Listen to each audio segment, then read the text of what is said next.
अस्सलाम वालेकुम। This is Shizani, your computer instructor. और आज का जो हमारा टॉपिक है वो है लैंग्वेज प्रोसेसर। लैंग्वेज प्रोसेसर भी आप इसको बोल सकते हैं या फिर लैंग्वेज ट्रांसलेटर भी हम इसको बोल सकते हैं। ट्रांसलेटर, ठीक है, लैंग्वेज प्रोसेसर भी और लैंग्वेज ट्रांसलेटर भी। उससे पहले मैं आप लोगों से एक थोड़ा सा प्रीवियस लेक्चर के बारे में बात करना चाहूँगी जिसमें हमने पढ़ा था प्रोग्रामिंग लैंग्वेजेस के बारे में कि प्रोग्रामिंग लैंग्वेजेस कितनी तरह की होती है। मेनली जो प्रोग्रामिंग लैंग्वेजेस थी वो दो तरह की थी। एक थी हमारी लो लेवल लैंग्वेज जिसमें आ जाती थी मशीन लैंग्वेज और असेंबली लैंग्वेज, और दूसरी तरफ हमारे पास आ जाती थी high level language. High level language वो लैंग्वेज जो कि इंसानों को तो समझ आती है लेकिन कंप्यूटर को समझ नहीं आती, और लो लेवल लैंग्वेज वो लैंग्वेज जो कि कंप्यूटर को तो समझ आती है लेकिन इंसानों को समझ बिल्कुल भी नहीं आती। इसी की बना पर अगर हम बात करते चलें कि जो भी हम लोग प्रोग्राम लिखते हैं हमारी डेली लाइफ में, जो भी हम प्रोग्राम लिखते हैं उसको हम कोड भी बोल सकते हैं क्योंकि हम कोडिंग कर रहे होते हैं। तो वो जो भी प्रोग्राम होता है या कोड होता है बेसिकली वो टू टाइप्स का होता है। एक हमारे पास आ जाता है ऑब्जेक्ट कोड, और एक हमारे पास आ जाता है सोर्स कोड। आप इसको सोर्स कोड भी बोल सकते हैं या सोर्स प्रोग्राम भी बोल सकते हैं। इसको भी ऑब्जेक्ट कोड भी बोल सकते हैं या आप इसको ऑब्जेक्ट प्रोग्राम भी बोल सकते हैं। तो सोर्स कोड से क्या मुराद हुआ? सोर्स कोड से मुराद ये हुआ कि a प्रोग्राम, कोई भी ऐसा program, a program that is written in high level language, वो कोड जो कि हाई लेवल लैंग्वेज में लिखा जाए, या वो program that is written in high level language, जो हाई लेवल लैंग्वेज में, चाहे वो सी है, चाहे वो C++ है, चाहे वो जावा है, पाइथन है, जो सी भी हाई लेवल लैंग्वेज है उसमें जो प्रोग्राम लिखा जाता है बेटा वो आपका सोर्स कोड कहलाता है। उसका हम नाम क्या लिखेंगे? उस प्रोग्राम का सोर्स कोड। लेकिन वो कोड, वो प्रोग्राम जो कि मशीन लैंग्वेज में होता है, ठीक है, a program that is written in machine language, वो क्या कहलाता है आपका? वो आपका कहलाता है object program. a program that is written in a machine language is called a object code, and a program that is written in a high level language is called a source code. Language हमने कौन सी पढ़ी थी? दो, high level और low level. Low level में machine language वो ज़ुबान थी जो कि कंप्यूटर को समझ आती है, इसके अलावा उसको कोई दूसरी ज़ुबान समझ में नहीं आती। जबकि सोर्स कोड वो ज़ुबान जो कि इंसान को तो समझ आती है लेकिन कंप्यूटर को समझ बिल्कुल भी नहीं आती, वो होती है हाई लेवल लैंग्वेज में। तो वो कोड जो कि हाई लेवल लैंग्वेज में लिखा जाए, जो आसानी से हम लोगों को समझ आ जाती है, वो आपका सोर्स कोड कहलाता है। लेकिन वो कोड जो कि कंप्यूटर को समझ आता है, जो मशीन लैंग्वेज में लिखा जाता है, उसको ऑब्जेक्ट कोड कहा जाता है। अब हमें समझ आता है सोर्स कोड, कंप्यूटर को समझ में आता है ऑब्जेक्ट कोड। कंप्यूटर को ये बिल्कुल नहीं आता, हमें ये पढ़ना नहीं आता, हमें इसमें दिक्कत होती है। अब क्या किया जाए? अब सोर्स कोड को ऑब्जेक्ट कोड में बदलना पड़ेगा हमें, और सोर्स कोड को ऑब्जेक्ट कोड में बदलने के लिए हमें एक ऐसी डिवाइस चाहिए जो कि जिसको सोर्स कोड भी आता हो और ऑब्जेक्ट भी, वो हमारी बात को ट्रांसलेट करे कंप्यूटर की बात में और कंप्यूटर की बात को ट्रांसलेट करे वापस से हमारी बात में, ताकि हम दोनों के दरमियान बातचीत हो सके। मिसाल के तौर पे अगर आप चाइना चले जाएं और आपको चाइनीज़ नहीं आती, आपको तो आती है उर्दू, लेकिन चाइनीज़ को आती है, चाइना के लोगों को आती है चाइनीज़। अब वहाँ के लोगों से बातचीत करने के लिए आपको सेंटर में एक ट्रांसलेटर चाहिए जो कि आपकी बात उर्दू को कन्वर्ट करके चाइनीज़ के लोगों को बता दे और चाइनीज़ के लोगों की बात वापस समझा कर ट्रांसलेट कर कर आपको बता दे। तो वो ये सारा काम कौन सा अंजाम दे रहा होगा? एक ट्रांसलेटर, ठीक है। ताहम इस बात को इस बात में कन्वर्ट करने के लिए हमें चाहिए एक अदद ट्रांसलेटर। ट्रांसलेटर भी इसको बोल सकते हैं बेटा, मैं दोबारा बोल रही हूँ, आप इसको ट्रांसलेटर भी बोल सकते हैं, आप इसको प्रोसेसर भी बोल सकते हैं। ट्रांसलेटर भी बोल सकते हैं और आप इसको प्रोसेसर भी बोल सकते हैं। ताहम ट्रांसलेटर या प्रोसेसर क्या कहलाया, हम कह सकते हैं अ डिवाइस दैट कन्वर्ट्स, एक ऐसी device that convert source code into object code. ऐसी डिवाइस जो कि कन्वर्ट करती है सोर्स कोड को ऑब्जेक्ट कोड में, वो क्या कहलाती है, वो आपकी लैंग्वेज प्रोसेसर कहलाती है। ये भी हम कह सकते हैं, या हम कह सकते हैं अ डिवाइस दैट, हम दूसरी बात क्या कर सकते हैं, a device that converts high level language into machine language. पहली बात ये, दोनों तरह से डेफिनेशन ठीक है। A device that converts source code into object code, या a device that converts high level language into machine language. ठीक है, वो कोड जो कि, अब याद रखिएगा, हाई लेवल लैंग्वेज को लो लेवल में नहीं, हाई लेवल को मशीन में, क्योंकि ऑब्जेक्ट कोड हमेशा मशीन में होता है। लो लेवल में हमारे पास दो काइंड हैं, एक मशीन लैंग्वेज और एक असेंबली लैंग्वेज। और मशीन लैंग्वेज और असेंबली लैंग्वेज दोनों ही जो है लो लेवल हैं, लेकिन कंप्यूटर को सिर्फ और सिर्फ मशीन लैंग्वेज समझ आती है, कंप्यूटर को इसके अलावा कोई और लैंग्वेज समझ नहीं आती। ठीक है, अब हम चलते हैं ट्रांसलेटर की तरफ या प्रोसेसर की काइंड्स की तरफ। तो अगर हम बात करें प्रोसेसर की काइंड की तरफ, तो हमारे पास तीन आ जाती हैं। सबसे पहले बात कर लेते हैं फर्स्ट वन, जो कि है असेंबलर। असेंबलर बहुत सिंपल है, इसमें कुछ भी मुश्किल नहीं है। असेंबलर क्या है, असेंबलर क्या है, असेंबलर एक ट्रांसलेटर है दैट कन्वर्ट्स, जो कि कन्वर्ट करता है, that converts assembly language into machine language.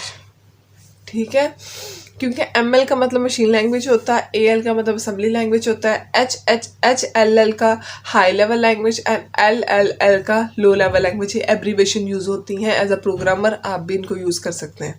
ठीक है, और पेपर में भी आप इसको यूज़ कर सकते हैं, अगर आप पूरा लिख लें तो इट्स ओके, क्योंकि यहाँ पे जगह कम है। तो सिंपल सी बात है, पहली हमने काइंड देखी प्रोसेसर की, जो कि है असेंबलर। और असेंबलर क्या है, जो कि असेंबली लैंग्वेज को कन्वर्ट करता है मशीन लैंग्वेज के अंदर। ठीक है, लो लेवल में ही ये काम आता है, असेंबली भी लो लेवल है, तो इस वजह से ये क्या है कि अ device that converts source code into object code. Source code हमेशा हाई लेवल लैंग्वेज में लिखा जाता है, या ऐसी लैंग्वेज में जो कि कंप्यूटर को मशीन लैंग्वेज के अलावा जिस लैंग्वेज में भी लिखा जाए उसको सोर्स कोड बोलेंगे, और सिर्फ मशीन लैंग्वेज में लिखे जाने वाला ऑब्जेक्ट कोड बोलेंगे। तो असेंबलर क्या है, जो कन्वर्ट करता है असेंबली लैंग्वेज को मशीन लैंग्वेज के अंदर, उसको असेंबलर बोलते हैं। अब आ जाती है हमारे पास दूसरे काइंड की बात, जो कि हमारे पास आ जाती है सेकेंड वन। अगर हम बात करें, ठीक है, ट्रांसलेटर की ही, तो हमारे पास एक आ जाता है इंटरप्रेटर, और एक आ जाता है हमारे पास कंपाइलर। एक आ जाता है इंटरप्रेटर, एक आ जाता है कंपाइलर। कंपाइलर क्या करता है, कंपाइलर सेम यही वाली definition, compiler a device that converts source code into object code. यहाँ that converts high level language into machine language. क्या करता है, कन्वर्ट करता है high level language into machine language. और इंटरप्रेटर क्या काम करता है, इंटरप्रेटर भी सेम यही काम करता है, कन्वर्ट करता है high level language into machine language. हैं, दोनों ही सेम काम करते हैं, तो फिर ये फ़र्क क्या है। कंपाइलर और इंटरप्रेटर दोनों ही एक काम करते हैं, हाई लेवल लैंग्वेज को कन्वर्ट करते हैं मशीन लैंग्वेज में, लेकिन फ़र्क क्या है, फ़र्क ये है कि जो कंपाइलर है वो जो कोड लिखा होता है आपका सोर्स कोड, उसको कन्वर्ट करता है एज अ होल।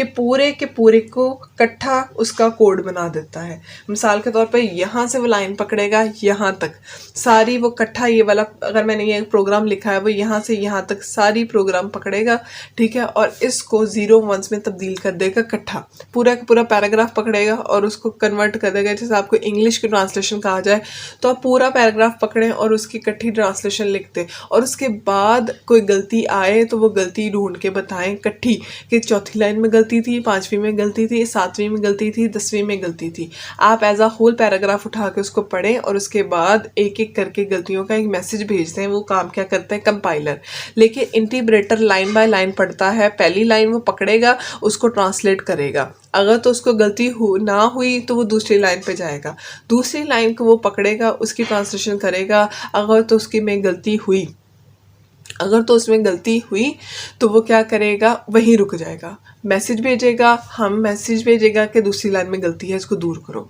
हम वो गलती दूर करेंगे, वो दोबारा से पढ़ेगा, फिर तीसरी लाइन पे जाएगा, फिर तीसरी लाइन का तर्जमा करेगा मशीन लैंग्वेज में, चौथी का करेगा, चौथी में फिर कोई गलती आ गई, वो फिर रुक जाएगा, ठीक है। जब एज अ होल प्रोग्राम पढ़ा जाए और उसको ट्रांसलेट करके और सारी गलतियों को इकट्ठा निकाल के एक मैसेज बना के भेज दिया जाए तो ये काम कंपाइलर करता है। जबकि लाइन बाय लाइन पढ़ा जाए और जब कोई गलती आ जाए तो फ़ौरन काम रोक दे, वो क्या करता है, इंटरप्रेटर करता है। ये फ़र्क है इन दोनों में, ठीक है।